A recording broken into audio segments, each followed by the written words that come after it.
Il est humain de marcher avec la foule, il est divin de marcher seul. Si un homme suit le grand nombre, va et vient avec la marée, on peut dire de lui, voilà bien l'homme, cela lui ressemble. Mais suivre un principe, résister à la marée, savoir dans sa vie quelque chose de Dieu. Quoi de plus naturel que de faire un compromis avec sa conscience pour se plier au goût du monde et à la mode religieuse? N'y a-t-il pas tout à gagner? Sacrifient l'un et l'autre, prononcent la voix de Dieu sur l'autel du devoir et de la vérité. Personne ne m'a assisté, mais tous m'ont abandonné, écrit l'apôtre à l'heure où, meurtri par les luttes de toute une carrière, il vient de comparaître devant Néron. Qu'est-il arrivé? Peu de choses. Il a seulement risqué sa tête pour rendre compte d'une croyance contraire à la doctrine du monde romain. La vérité n'est plus de mise depuis que l'homme a échangé sa robe de radieuse lumière contre un vêtement de feuilles flétries.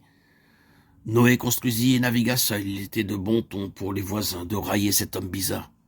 Vint le déluge, qui respecta cette unanimité. Abraham voyagea et adora seul. Les sodomites souriaient de ce simple berger. Ils suivaient la mode. Elle leur coûta très cher. Daniel dîna et pria seul. Élie sacrifia seul et resta seul, à clamer les exigences de Dieu. Jérémie prophétisa et pleura seul. Jésus aima et mourut seul. Et du chemin solitaire qu'il propose à ses disciples, il dit, étroite est la porte et resserrez le chemin qui mène à la vie. Et il y en a peu qui les trouvent.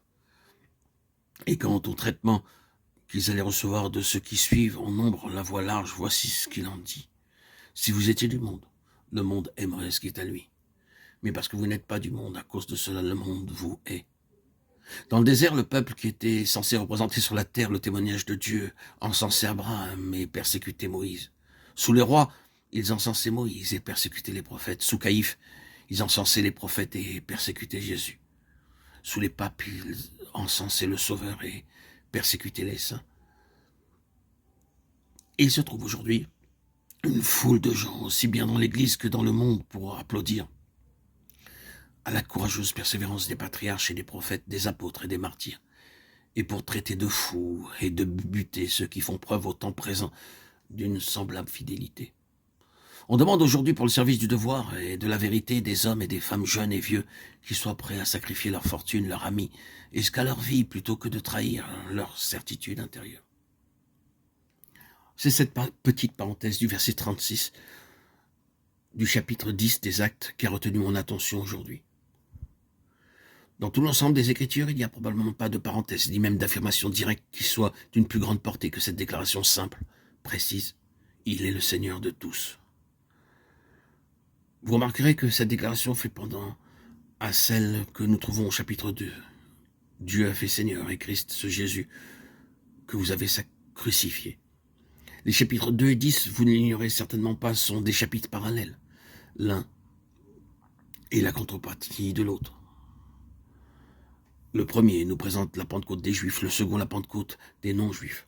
Deux moitiés d'un même tout. Dans le chapitre 2, il s'agit d'Israël, mais Israël ne représentait qu'une moitié de la pensée de Dieu, une partie seulement de ses intentions.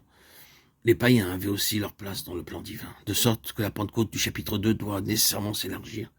Elle ne peut être complète que si elle embrasse les païens. Dans le chapitre 10, c'est le même instrument, le même messager, le même porte-parole, Pierre, que Dieu emploie pour parfaire ce divin acte de sa grâce.